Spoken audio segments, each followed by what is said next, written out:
live anyway, if you like. Yes. Good afternoon, everybody. Thank you for coming to see us. I know some of it by a little bit of default, but thank you nevertheless. So what we'd like to talk to you about this afternoon is probably a little bit different than the conversations you've had today. But basically we are three companies that have come together, which a video in a short while will explain a little bit more about. But we saw 10 years ago that obviously the world of public health was changing and that budgets were becoming much more constrained, and you had to see far better outcomes and behavioural changes from every penny spent for the community engagement and work that you're doing in the community. And therefore we came up with an idea of the projects that you'll see some of the ones that we've worked on today. So I'll show you a short video, then David and I will take you through some of the examples, and then we'd love to open it up to any questions. Inspire Engage is a unique one-stop service that combines the massive audience of Bauer Radio, the huge resource of the Bauer Academy, and the professionalism of Roadshow Promotions, delivering innovative community engagement projects for your business to inspire communities whilst ensuring excellent results. Bauer Radio reaches 17.4 million listeners across the UK and is the leading commercial radio group in the UK. As technology and listening habits change, we change with it, with 55% of listeners tuning in via our digital platforms. In fact, 9 out of the top 10 digital commercial stations are Bauer Media owned. In our local markets, we have the Bauer City Network, with a Bauer station positioned in every major city across the UK. We deliver the perfect mix of music combined with witty, warm-hearted, locally relevant content, as well as life's essential news and market-specific travel and weather updates. The music we play is vast, a combination of the most popular music that reflects the lives of our listeners, communities and places where they live. This works hand in hand with our community engagement events. We use on-air messaging to inform people what we're doing and where we'll be in their area, then engage with your exact target audience, one-to-one in the heart of their community. The Bauer Academy is where media, education and business mix with powerful results. When it comes to innovation, we lead by example. We develop training programs that can help to shape, change and really impact on a person's life. By weaving campaign messages into training exercises, we can encourage people to think differently. And as a result, we are highly effective at changing attitudes and behaviours. From young to old, our programs are engaging and an excellent learning experience, taking the individual on a digital journey whilst educating them utilising our experienced and professional industry-based lecturers.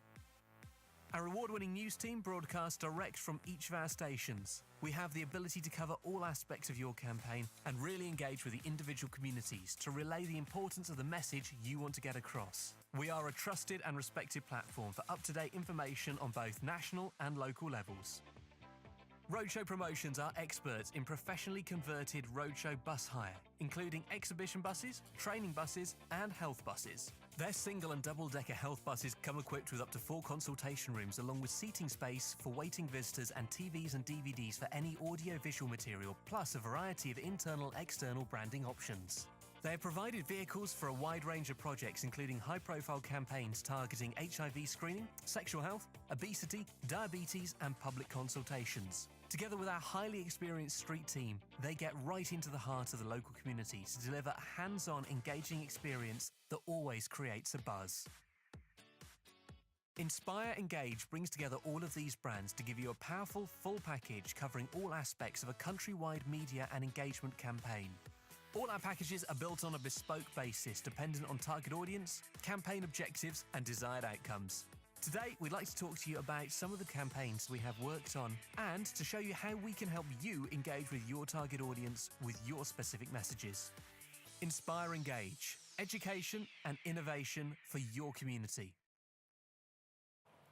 So hopefully that kind of gives you an overview of where we came from, but we'd like to take you through some examples of some of the campaigns because I know how important that will be for you to see that. So one of the campaigns that we've worked on across Greater Manchester was a public consultation for Healthier Together, which was the reconfiguration of the hospitals across Greater Manchester. So what they needed to do is go out and engage with people and get them to complete a consultation document, which is obviously quite a challenging thing, especially in hard-to-reach communities. So we therefore took the media bus into those hard-to-reach communities, using the power of the radio brands because that engages people, and then ask them to complete the document. So I think what we really wanted to get across today is that each of these elements can be taken separately. So you might have something that's very small that you need to engage in one community, and I've had a few conversations today that might be the case. And other times it could be that it's a UK-wide challenge that we're facing that we need to engage with. So everything is very bespoke, and you can take different bits to make up your bespoke campaign. But the overall objective of the Healthier Together campaign was to fill in the consultation document and educate people around the changes and how it affected them in their local community. Obviously, we know how important it is, and each of you, depending on your role, will have your own locality plan, which won't necessarily be a blanket message that you need to get to that particular person with that particular message. So how we did that, for this particular campaign, we used on-air messages on the radio to speak to that massive audience, but told them that we were going to be in certain areas on certain days for them to come and visit us to have that one-on-one conversation. All the staff that we use are fully trained by you to make sure the outcomes are met, and that we can see that at the end of that, you can see the changes and the amount of people that you've engaged with, because obviously we know how important that is for you. So just a couple of examples of some of the engagement work that we've done. And it can be so specific that you could literally give postcodes. We need to target this area with this message, but this gives you an idea of the areas that we covered for the Healthier Together project. So engagement, consultation documents, number of businesses visited, and everything was built based on the bespoke campaign. So they wanted to target businesses specifically as well as the general public. So during the campaign, we signed up 425 ambassadors. So they then virally spread the word through social media and through their communities. And we completed 2,000 surveys just from the one-to-one engagement activity. The more recent one that we've worked on, again in Greater Manchester, was the Greater Manchester Devolution campaign, the Taking Charge Together. And their objective was to get a short health survey to find out what people's health was like across Greater Manchester. And since that, they've got some really robust information, because on the media bus, which you may have seen outside, we can obviously do Vox facilities where we can ask people questions, get their opinions, and then you can keep that data to analyse internally. So I'll just take you through a couple of these. So the Greater Manchester campaign was across the 10 boroughs. Again, that can be scaled back or up dependent on your campaign. And again, some of the outcomes from that and how many people we engaged with. So the average daily survey that was completed was sort of 80 as an average, and leaflets distributed was around the 500 mark. But it's not just giving out leaflets. The team are fully trained to engage one-to-one with your key messages. We also engaged with schools. So again, going from 16-year-olds up to 60-year-olds, it is a bespoke service. So we've got examples of campaigns where we've gone into high schools, engaging about sexual health and different young people's campaigns.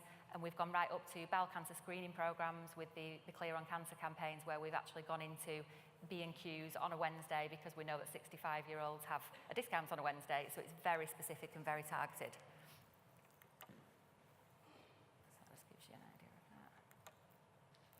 So some of the statistics that came from the Taking Charge Together campaign, the Devolution campaign in Greater Manchester, just from the first initial health survey, it gave them this really important insight. So 46% of us want to eat more healthily. So we were able to then expand on that conversation and say, what would make you eat more healthily? What would you like us to do in your area to make that happen? But obviously we can share this information if anybody wants to see this after the presentation. And I'll hand you over to David, who is from the Bauer Academy, who obviously we work intertwined, but he'll give you a few examples. Good afternoon, everyone. As you can see, I'm the sort of person that needs a microphone, because we may be singing towards the end of this.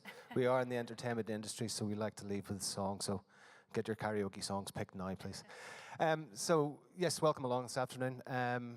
The Academy, as you saw from the video, is embedded within the Bauer Media organisation.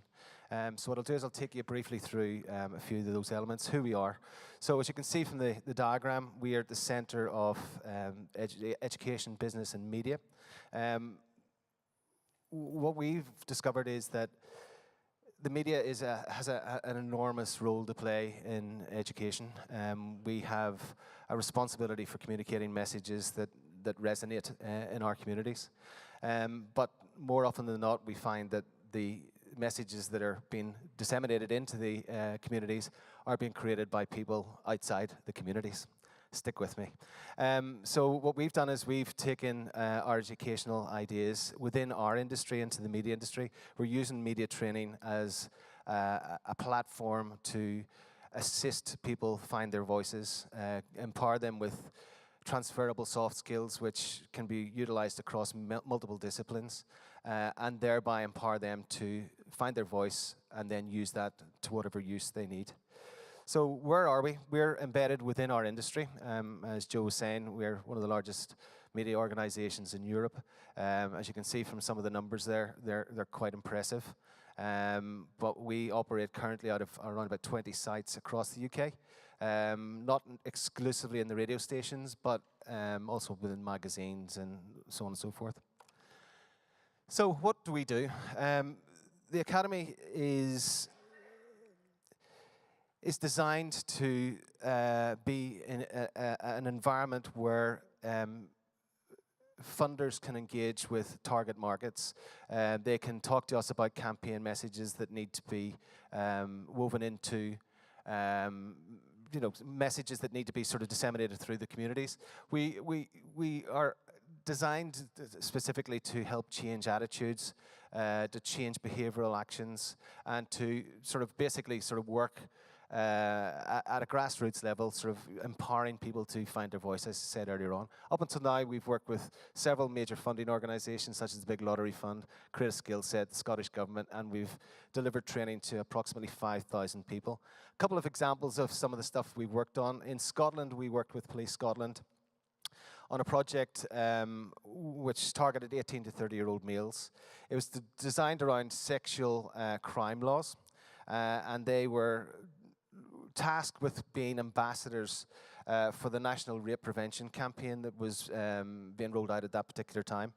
So what happened was they were brought in for a weekend training where they were looking at the elements within the sexual crime laws.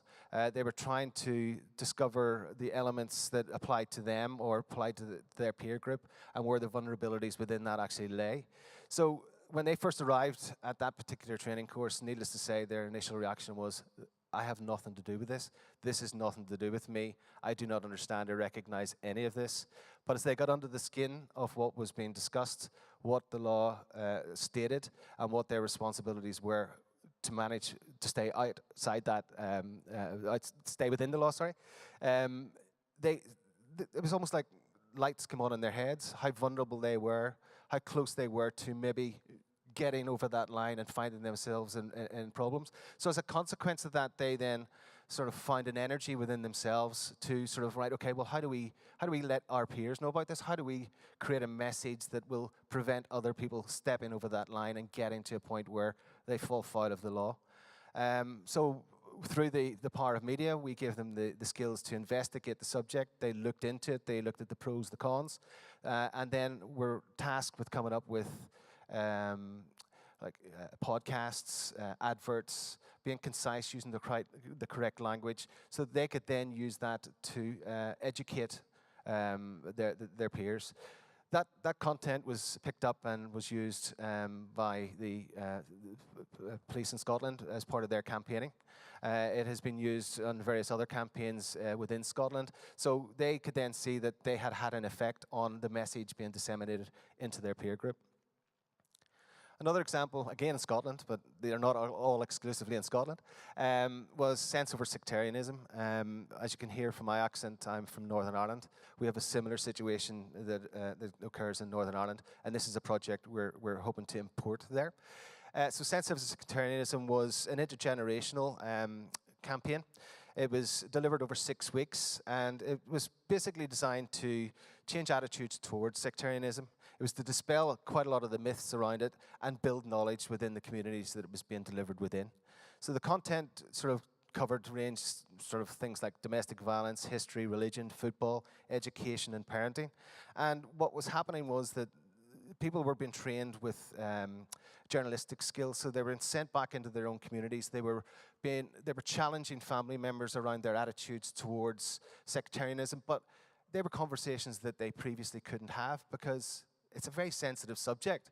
So by empowering them with the journalistic credentials, they were then out to seek the truth of how it affected their particular community. So as a consequence, they generated content that perhaps was unavailable elsewhere. It was raw content. It was from the source of where the problem was. So that was then used as an audio resource and was used by various groups, charities and schools as a way of addressing those issues in a wider population. So as you can see, the Academy is, our training is successful. It's changed attitudes, behaviours across a range of issues. And the process, we've helped thousands of people develop relevant media skills, which has supported progression to employment. It's those additional soft skills that are embedded while they're learning that can be transferred to other elements. So it's the unexpected outcomes that we're all being challenged with finding when we're receiving funding or looking to support a particular project. It's the extras, it's the bits that you weren't expecting that can fall out of a media training operation. The brand is the thing that engages them. The messages that are being taught behind the brand are the things that are the legacy that stay with them. And that's what we're excellent at doing. So I'll just hand back to Jo. She'll talk you through some of the other activities with the Media Bus. So I think what we wanted to demonstrate today is that you know, as I've said earlier, that this can be adaptable to any situation. So we wanted to just highlight a couple of campaigns that we've done that didn't include any radio, that didn't include any training projects. It was a media bus tour that went across Europe with Meditronics, and they were actually educating their staff and hospitals around what their defibrillator is. So, you know, you can buy any of these elements and take any of these elements and make it work for your particular campaign. So it was a 12-week campaign with the Medtronic exhibition bus right across Europe, as we've talked about, and also with Pfizer. So, you know, there's so many examples, and we won't go through them all today, but I think you get in the picture that, you know, the topic could be blood pressure, healthcare, smoking, cancer, looking for the signs and symptoms of cancer, consultation, health surveys, the list is endless. So hopefully some of you might have been to see us on the bus already, but you know, it's a great facility for you to be able to see, and obviously the buses are bespoke, so if you would love to come and see us out on the bus, then Paul, my colleague, is at the back with some bus passes, and we can have some further conversations. That would be great. While we're up here, are there any questions from the floor? With regard to this concept, we have spoken to some of you earlier. We're just sort of keen to find out, does this resonate with you in the sense that rather than sort of try and seek out various solutions to problems, to have a one-stop shop that can, if you can imagine a mixing desk, that you can turn the volume up in various elements to reach various segments within the community, is that something that you see as a useful tool to have, or is that, what's your reaction to this? No? Should we just go straight to karaoke? This lady. Sorry. Sure. Sorry. Probably have to give her a microphone. Okay, I just say that when you put your partnerships up, I thought it would be a pity that you didn't have health in there. And it occurs to me you're doing such a lot of interventions that you know, many of you have heard of making every contact count, which is something that, you know, the CCGs are rolling out, which is a goal-setting behaviour change conversation, a healthy conversation. That it seems to me quite a lot of the interventions that you're doing and getting involved with would, you know, the training of doing that so that you had specific trainers who were able to do that alongside you. You know, it's an opportunity missed.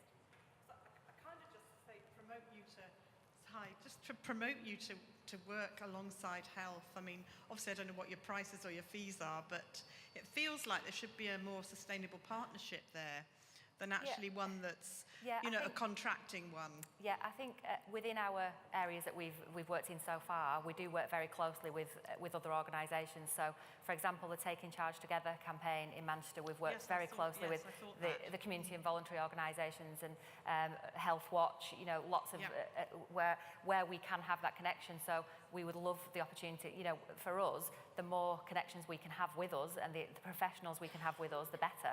So, you know, we do that where possible, but Okay. if there are I guess I'm looking opportunities. at it more as a sustainable partnership than a contractual arrangement. Yeah. Because I think if you had a more sustainable partnership, I'm not quite sure how it would work, but it seems to me that then you've got the you've got the opportunity to be innovative Yeah. and much more long term. So I don't know. That was just an idea. Yeah, and it's definitely worth us having a conversation Very much afterwards. Yeah, great. Thank you anyway. Thanks. And I got a free bus card. Woohoo. Not for the red buses, unfortunately. Are there any other questions? No. Oh, this one. Oh. One there. Sorry, Paul. You got the mic forward. Thank you. Hi, I just wondered whether you've done anything on mental health, knowing that it's got such stigma tied to it, and how that would be effective. Mental health is something that we would love to engage with. It's something we haven't actually. Probably 4, maybe 5 years ago, we did some activity on the radio, but not engagement as such. But it would be, you know, something that would be a great engagement tool for us to go out and into the communities with mental health. Interesting, the Academy works on other projects other than those that we've just illustrated there. I'm working on a project currently in Northern Ireland, which is based at one of our stations there. It's called Cool Choices, and Cool Choices is designed to deal with young people between the ages of 16 and 24. The funding is primarily targeting that neat category that nobody likes to label anybody with, but that's kind of the category it works within. But the young people that are presenting to us have a range of issues, and mental health is presenting itself quite a lot. And you know, it's the recognition of the mental health and what level it's at and being able to handle that. We're very lucky in Northern Ireland to work with a third sector organisation called Start 360, and they have a wonderful provision for the support networks within that. Because maybe this references what that lady was saying earlier on, in that we know what we're good at and we know what we can deliver, but in partnership with others, we're an awful lot stronger. Yeah, we see the attraction of what we can offer as the lead to bring those that perhaps wouldn't necessarily engage with projects such as this to come to us. Yeah. And while they're there, then it's all of the other support networks that we can then signpost them to, that we do during their journey with us. So over the lifespan of the Cool Choices program, I mean, we have increased our capacity within our organisation. I'm now a level 2 qualified youth worker. And I never thought I'd ever say that before, but it was incumbent upon us to understand how the sector works, understand or recognise these issues so that we can intervene at an appropriate time to signpost them for the right support or whatever is required. So yes, I agree that mental health is a massive issue to be addressed. But what you find with the media organisations is that it is actually quite a good way to confront those conversations, because what we try to do is it's encouraging the communication side of things. It's the group work, it's the cohesion within the group. It's all about the dynamics of the individual within the group and trying to emphasize what they can do rather than what they can't do. So as a consequence of that, in a collective group where we would have maybe graduates sitting around the table with someone who's just come out of the justice system, who's trying to find their feet, who's trying to get an identity again, that level platform of none of them knowing anything about the media industry or the radio industry specifically to us is that level playing field, which allows them to engage at exactly the same level when it comes to that. So we find we've had great success in that area, but it's early days for us. But our success only comes from working in partnership with an organisation that is expert within that field, and we see that as being the way it should be done. It should be, we work to our strengths, you work to yours, but we work together for the project.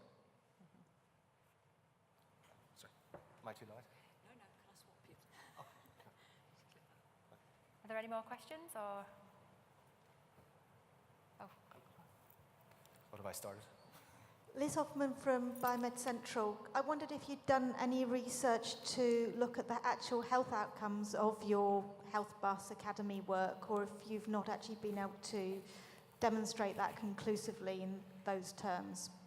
So usually at that stage it would sit with whoever the commissioner was, so to speak. So for example, Taking Charge Together, were the overall results that I demonstrated from the research that came from.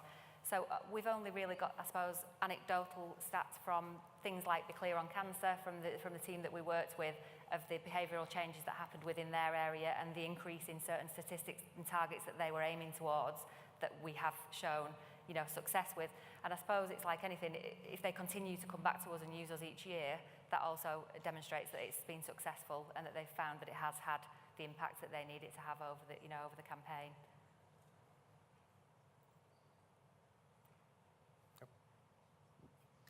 Hi, Catherine Hearn from Helix Arts in Newcastle.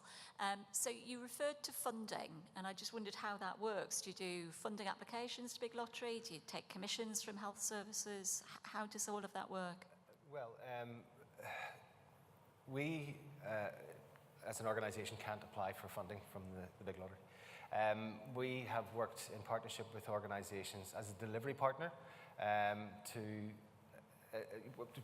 deliver elements within a project that has been applied by a third sector or community organisation. So that's how the funding operates there. Yeah. In partnership, definitely. Yeah. Anything else? I think, is that everything? Great. Well, thank you very much for your time, everyone. I know we've got the graveyard shift after lunch, so thank you. We appreciate it. Mention about going and seeing the health bus before the coffee.